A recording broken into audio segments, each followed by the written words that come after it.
하나님의 은혜와 평안이 예배드리는 여러분 심령과 가정 가운데 함께 하시기를 기원합니다. 현대판 노아 방주로 불리는 에반 올마이티라는 제목의 영화가 있습니다. 영화의 줄거리는 대략 이렇습니다. 에반이라는 사람이 작은 도시의 방송국 앵커로 활동하다가 미국 하원 의원에 당선이 되어서 가족과 함께 워싱턴으로 이사를 하게 됩니다. 이사한 첫날 아내가 잠든 사이 이 에반이 하나님 앞에 기도합니다. 하나님, 제가 국회의원이 되었습니다. 힘을 가졌습니다. 영향력을 발휘할 수 있는 기회를 얻었습니다. 하나님, 세상을 바꿀 수 있는 일을 할 수 있도록 도와주십시오. 제가 세상을 바꿀 수 있는 일을 하게 해 주십시오. 하나님 앞에 기도를 합니다. 그리고 그때부터 자기의 삶에 614라는 숫자가 계속해서 눈에 띄기 시작합니다. 아침에 알람이 614, 알람 시계가 614를 가리킵니다. 또 일상생활 가운데 614라는 숫자가 계속 눈에 띕니다. 알고 보니까 614라는 그 숫자는 창세기 6장 14절의 말씀이었습니다. 너는 방주를 만들라. 하나님이 에반에게 주신 메시지였습니다. 그리고 어느 날 갑자기 큰 소포가 왔는데 보니까 방주를 만들 수 있는 자재와 도구가 배달되었습니다. 그리고 그 안에는 방주를 만들 수 있는 가이드북이 담겨 있습니다. 혼란스러웠습니다. 내가 어떻게 방주를 만드는가? 내가 기술도 없는데 어떻게 방주를 만들지? 하나님이 그에게 나타나셔서 또 말씀하십니다. 8월 22일 이 도시에 큰 홍수가 날 텐데 너는 빨리 방주를 만들어 사람들을 구하라는 말씀을 주십니다. 하나님을 믿고 말씀을 믿고 하나님이 자기에게 주신 사명을 믿고 그가 이제 방주를 짓기 시작합니다. 방주를 만들려고 하자 사람들이 조롱을 합니다. 비웃습니다. 정신병자라고. 그런데 이상한 것은 방주를 짓기 시작하자 동물들이 쌍을 지어서 방주를 짓는 그 주변으로 몰려들기 시작합니다. 사람들이 흔들리죠. 정말 노아의 방주처럼 이 땅에 홍수가 일어나는가? 그렇게 흔들리던 사람들도 다시금 정신 차리고 그런 일이 어떻게 일어날 수가 있겠는가? 그러면서 에반을 정신병자라고 그렇게 조롱하며 일상으로 돌아갑니다. 마침내 방주가 완성되었습니다. 자기에게 온 그 동물들을 방주에 다 들어가게 합니다. 그리고 8월 22일 하나님이 홍수가 난다고 했던 그 날 모든 사람들이 모여서 하늘을 쳐다봅니다. 비가 내리겠지. 비가 내리지 않습니다. 그런데 그 도시 상류에 있는 댐의 뚝이 무너지면서 부실공사로 그 댐의 뚝이 무너지면서 큰 홍수가 일어나게 됩니다. 홍수가 일어나자 사람들이 다시금 에반이 지은 그 방주로 달려와서 방주에 올라타고 도시는 물바다가 되는 가운데 방주에 탄 시민들이 구원을 얻게 되었다. 그래서 에반의 방주는 댐의 붕괴로 인하여 물로 죽을 수밖에 없었던 그 사람들을 구원하는 하나님의 구원 계획이었다. 그런 스토리가 그 영화의 줄거리입니다. 여러분이 에반 주인공처럼 하나님이 여러분에게 어느 날 갑자기 말씀을 주실 때가 있습니다. 사명을 주실 때가 있습니다. 감당하기 어려운 그런 말씀과 사명을 주실 때 여러분들은 어떻게 하십니까? 요즘 일상을 살아가시면서 여러분이 묵상하고 여러분이 하나님의 말씀을 듣고 받으셨을 텐데 하나님이 여러분에게 주신 말씀은 무엇입니까? 사명은 무엇입니까? 하나님이 주신 말씀과 사명에 여러분들은 어떻게 응답하면서 살아가고 있습니까? 순종하십니까? 감당하십니까? 아니면 아직도 순종하지 못하고 그렇게 미적미적거리고 있지는 않습니까? 오늘 본문은 너무나도 유명한 창세기 6장 하나님이 물로 심판하시는 말씀입니다.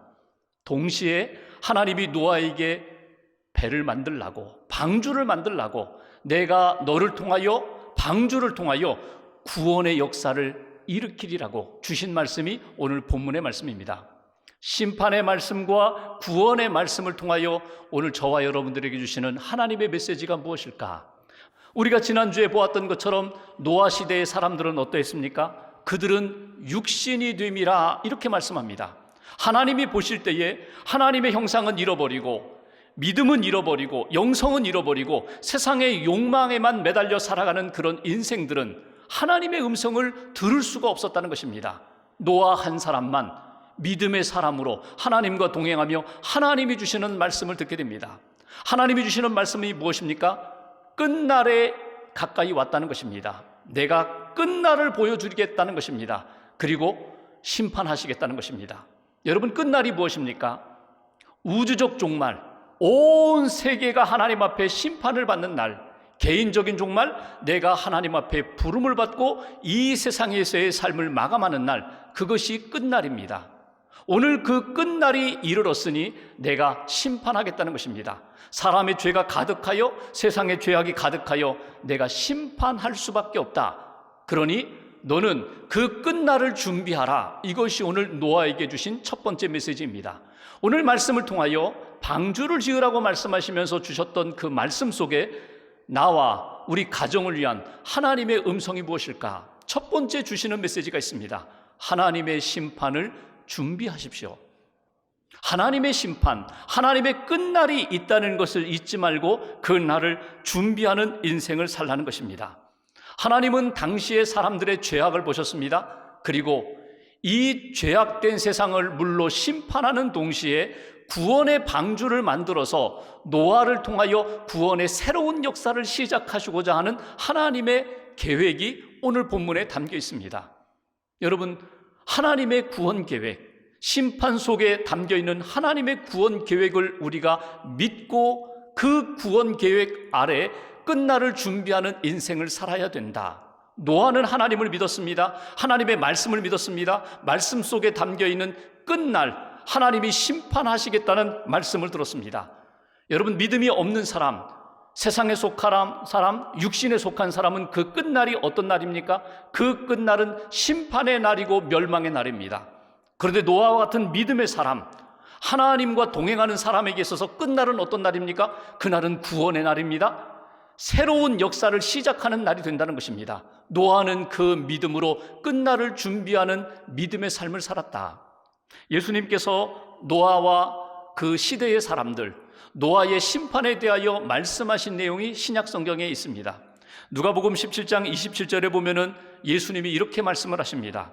노아가 방주에 들어가던 날까지 사람들이 먹고 마시고 장가들고 시집가더니 홍수가 나서 그들을 다 멸망시켰으며, 노아 시대의 사람들은 어떻게 살았는가? 먹고 마시는 일에 늘 관심을 갖고 살았다. 장가가고 시집가는 일에 늘 관심을 갖고 살았다. 다른 말로 표현하면 노아의 시대의 사람들은 하나님에 대한 관심보다는 먹고 마시고 인생에 일어나는 일들에 대하여 관심이 더 많았다. 하나님의 말씀에 집중하기보다는 자기 삶에 일어나는 여러 가지 욕망과 유혹에 더 기웃거리며 사는 그런 인생들이었다. 오늘 예수님이 그렇게 경고하십니다. 그러면서 노아를 보라는 것입니다. 노아는 끝날을 준비하는 인생이었다. 노아는 심판과 구원을 준비하는 인생이었다. 하나님의 말씀을 믿었고 하나님의 말씀대로 방주를 준비하면서 하나님의 구원에 쓰임받는 그런 인생이 되었음을 놓치지 말라는 것입니다. 어떻게 우리가 하나님 앞에서 하나님이 말씀하신 세상의 끝날, 심판을 준비하는 인생을 살 수 있을까요? 어떻게 끝날에 우리가 구원받는 하나님 앞에서의 새 역사를 이루는 천국 백성으로 하나님 앞에서 영광을 누리는 삶을 살 수 있을까요? 이미 우리가 보았던 창세기 6장 9절 말씀처럼 노아의 믿음으로 살면 됩니다. 노아는 어떤 믿음이었다고요? 그는 의인이었고 당대의 완전한 자였고 하나님과 동행하는 자였다. 의인이 뭐예요? 죄 없는 의인을 말하는 것이 아닙니다. 그는 언제나 믿음으로 살았고 완전한 자, 하나님이 자기에게 주신 말씀에 대하여 끝까지 온전히 지키려고 몸부림쓰면서 힘쓰는 인생을 살았고 하나님과 동행하는 사람, 하나님보다 앞서가지도 않고 하나님으로부터 멀어지지도 않고 언제나 하나님과 함께하면서 하나님이 가시는 방향대로, 하나님이 가시는 속도대로 하나님과 늘 함께하는 삶, 하나님이 보호하시는 삶, 하나님이 지켜주시는 삶을 사는 것, 이것이 노아의 믿음의 인생이었고, 우리가 그와 같이 노아와 같은 믿음의 인생을 살아갈 때에 마지막 하나님의 심판을 준비하는 인생으로 살아갈 수 있다고 오늘 우리에게 가르쳐주고 있습니다. 하나님의 심판을 준비하는 인생, 하나님의 그 심판의 날에 구원받는 인생이 될 수 있도록 하나님 앞에서 노아의 믿음으로 날마다 살아가는 저와 여러분 되시기를 주님의 이름으로 기원합니다. 두 번째, 오늘 노아에게 방주를 만들라고 하시면서 우리에게 주시는 교훈이 무엇일까? 14절 말씀 보십시오. 제가 봉독합니다. 너는 고페르 나무로 너를 위하여 방주를 만들되, 방주의 소재는 고페르 나무입니다. 방수 기능이 좋은 단단한 나무, 그 나무로 방주를 지어라. 그 안에 칸들을 막아라. 짐승들이, 동물들이 둥지를 틀 수 있도록 칸을 막아라. 배가 파도에 휩쓸려서 모든 짐승들이 한 곳에 쏠리지 않도록 균형을 잡을 수 있도록 칸을 만들라는 것입니다. 그리고 14절 끝부분에 역청을 그 안팎에 칠하라. 방수 처리를 하라는 거예요. 방수칠을 하라는 거예요. 15절 보십시오. 내가 만들 방주는 이러하니 그 길이는 300규빗, 너비는 50규빗, 높이는 30규빗이라. 하나님이 아주 구체적으로 크기를 정해 주셨어요. 규빗이라는 것은 남자 장정의 팔꿈치에서부터 손끝까지의 길이입니다. 그러니까 대략 한 45cm 정도, 그것이 1규빗입니다. 오늘 방주의 크기를 오늘의 수치로 환산해 본다면 이런 거예요. 방주는 길이가 약 135m, 너비는 한 23m, 높이는 14m 정도의 지금으로도 굉장히 큰 배입니다. 그 큰 배를 만들어라. 그리고 여기 16절에 보면은 하늘에 창을 내라, 하늘 위쪽에 창을 내라, 문은 옆쪽에 놔라. 그리고 그 안의 구조는 3층 구조로, 상중하 3층 구조로 만들라. 하나님께서 아주 구체적으로 그 자재며 구조며 또 크기며 규모며 치수에 대하여 아주 구체적으로 말씀해 주시는 것을 이렇게 볼 수 있습니다. 왜 하나님이 이렇게 내 방법대로, 내가 너에게 가르쳐주는 이 방법과 수치대로 방주를 만들라고 그렇게 말씀하셨을까요? 하나님이 이렇게 말씀을 하지 않으셨다면 배를 만들려고 할 때 노아는 당시 사람들이 가지고 있었던 배를 만드는 기술을 의지하여 인간적인 방식으로 배를 만들었을 것입니다. 보통 사람들이 배를 만드는 것처럼, 보통 사람들이 배의 구조를 갖추고 있는 것처럼 그렇게 배를 만들었을 거예요. 근데 하나님은 이렇게 말씀하십니다. 그러한 배로는 홍수 1년 동안 홍수를 견디지 못한다. 그 정도의 규모라면 모든 생물들 쌍으로 구원하는 일에 그 감당하지 못한다. 하나님이 제시하시는 방법대로 배를 만들라는 거예요. 여기 두 번째 우리에게 주시는 메시지가 있습니다. 하나님의 방법대로 만들라.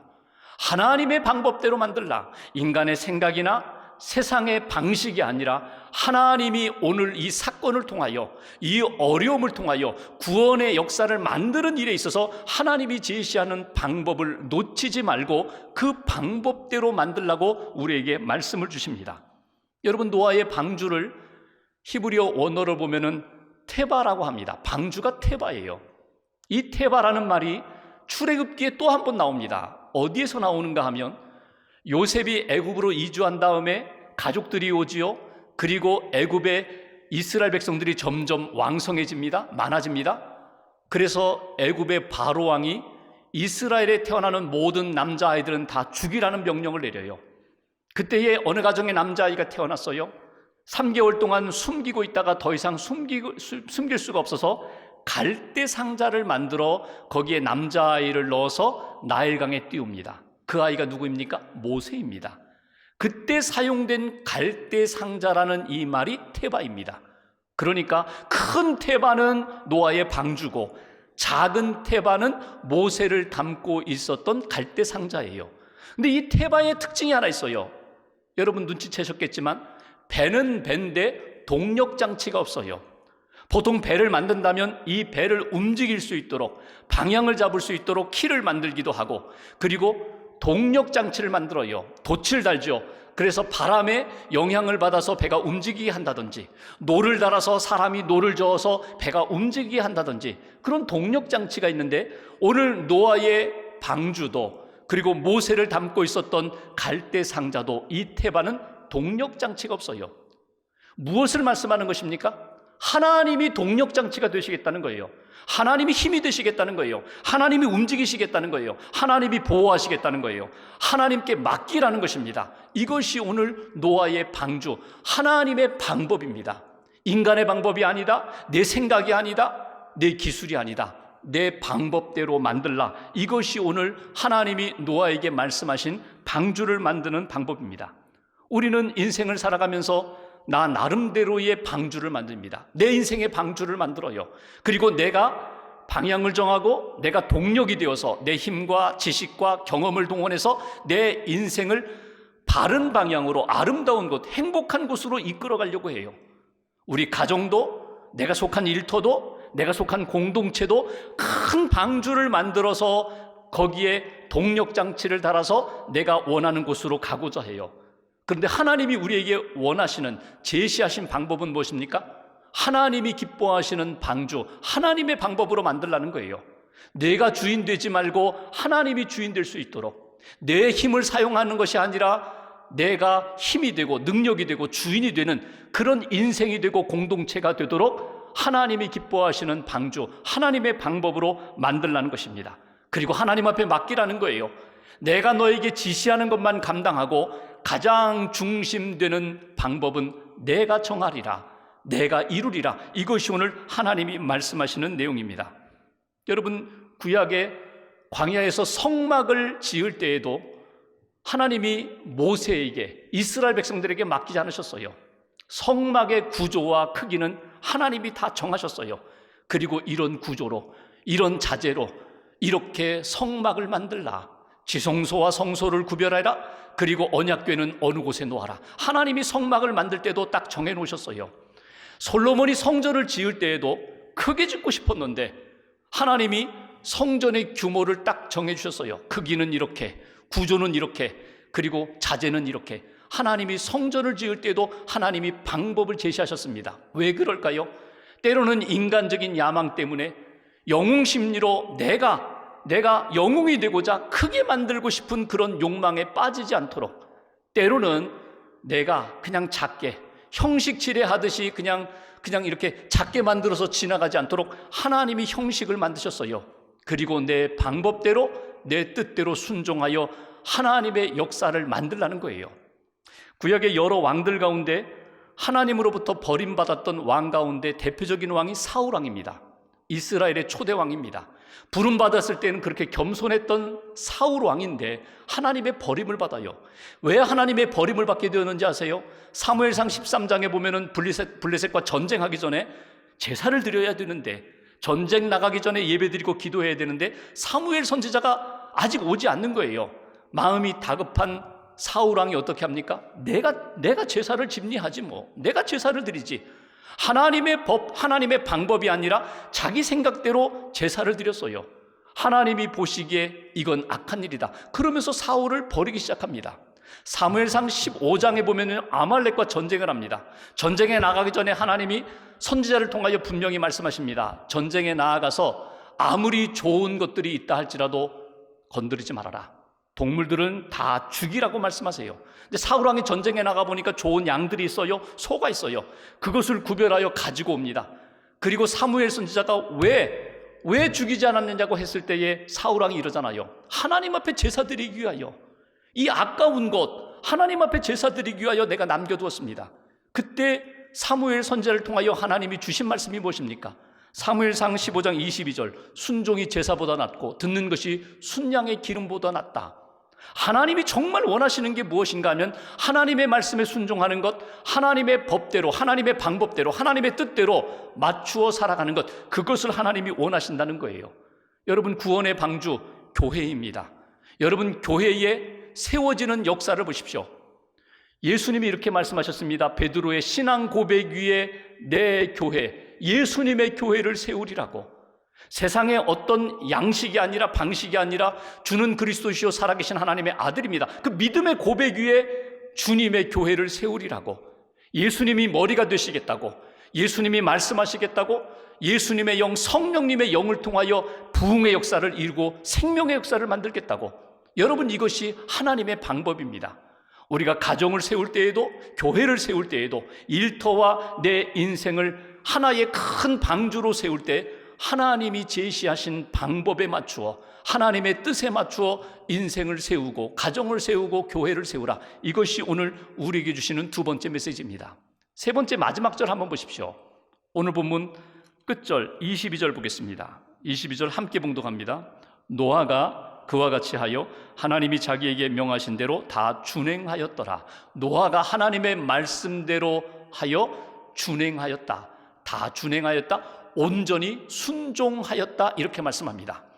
여러분, 노아가 방주를 지으라고 말씀을 받을 때부터 오랜 시간이 걸렸어요. 수십 년 걸렸어요.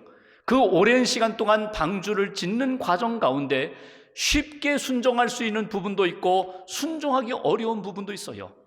오늘 읽은 말씀처럼 하나님이 방주를 지으라고 말씀하시면서 19절에 보면 이런 말씀하시죠. 세상에 나아가서 내가 동물들, 짐승, 쌍으로 암수 한 쌍씩 이 방주로 이끌어 들여서 생명을 보존케 하라. 여러분, 이건 얼마나 어려운 하나님의 명령이에요. 지금 방주를 지으면서 나가서 짐승을 잡아오라는 거예요. 방주로 들여오라는 거예요. 여러분, 저 못해요. 내 능력으로는 안 돼요. 아니, 짐승을 잡아와도 암수 구별은 어떻게 합니까? 저 못해요. 만약에 순종하지 못하는 이유를 들기 시작한다면요, 끝도 없어요. 저는 이 일 할 수 없습니다. 저 못합니다. 그럴 수밖에 없어요. 하나님이 우리에게 말씀하실 때 우리가 성경에 나오는 사람들처럼 그렇게 저 못합니다. 저 말을 못합니다. 능력이 없습니다. 나이가 많습니다. 저 지금 순종할 수 있는 상황이 아닙니다. 핑계댈 일이 얼마나 많은지 몰라요. 그런데 여러분, 말씀을 들을 때에 끝까지 들어보세요. 19절에 암수 한 쌍씩 들여다가 방주에서 생명을 보존케 하라 이렇게 말씀하신 하나님이 20절에는 이렇게 말씀합니다. 내가 친히 내가 둘씩 네게로 나오게 하리라. 네가 하는 게 아니라 내가 하리라. 내가 할 테니 너는 순종하는 믿음과 자세만 갖추면 돼. 제자들을 파송하실 때 땅끝까지 주의 복음을 증거하라고 주님이 말씀하십니다. 저 땅끝까지 못 가요. 저 땅끝까지 못 가요. 그냥 내 동네에서만 하겠습니다. 그런데 예수님이 이렇게 말씀하시죠. 내가 세상 끝날까지 너희와 항상 함께 있으리라. 이게 예수님의 말씀이에요. 말씀을 주실 때 순종하고자 하는 믿음과 자세만 있다면 얼마든지 감당할 수 있어. 이것이 오늘 예수님의 말씀이고 하나님이 노아에게 주신 말씀이고 오늘 저와 여러분들에게 주신 하나님의 말씀입니다. 세 번째로 오늘 주시는 메시지, 방주를 만들라고 하시면서 오늘 저와 여러분들에게 주신 하나님의 메시지는 하나님의 말씀에 순종하는 것, 하나님의 말씀에 순종하는 삶을 사는 것, 이것이 오늘 저와 여러분들에게 주신 메시지입니다. 여러분, 순종하는 것을 낭만적으로 생각하지 마세요. 반대로 영웅적으로 생각하지 마세요. 내가 순종함으로 인하여 내 이름이 높아지리라, 순종함으로 내 이름을 날리리라. 여러분, 그럴 수 없어요. 그냥 순종은 하나님의 은혜 가운데 감당하는 것뿐입니다. 믿음으로 감당하는 것뿐이에요. 만약 노아가 이 배를 만들어서 내가 온 세상을 구원하겠다는 마음을 가졌다면 끝까지 순종하지 못합니다. 하나님과 그냥 동행하면서 하나님을 의지하면서 날마다 주님을 의지하여 하루하루를 믿음으로 살아갈 때 하나님의 뜻 가운데 순종할 수 있는 인생이 되었다는 것입니다. 여러분, 오늘 이 상황도 마찬가지입니다. 믿음으로 노아처럼 배를 만들어야 할 상황입니다. 하나님이 말씀하셨습니다. 내 방법이 아니라 내가 제시한 방법대로 믿음의 방법으로 내 인생의 방주를 만들어라. 내 가정의 방주를 만들어라. 내 교회의 믿음의 방주를 만들어라. 이것이 오늘 하나님이 우리에게 전하시는 메시지입니다. 구원의 때를 놓치지 마십시오. 은혜의 때를 놓치지 마십시오. 하나님 앞에 기도하면서 하나님 감당하겠습니다. 말씀에 순종하며 나아갈 때 하나님의 능력과 하나님의 놀라운 구원의 역사를 체험하게 될 것입니다. 한 주간 동안 하나님이 기뻐하시는 노아와 같은 믿음의 길을 걸어가면서 하나님의 뜻 이루는 저와 여러분 되시기를 주님의 이름으로 기원합니다.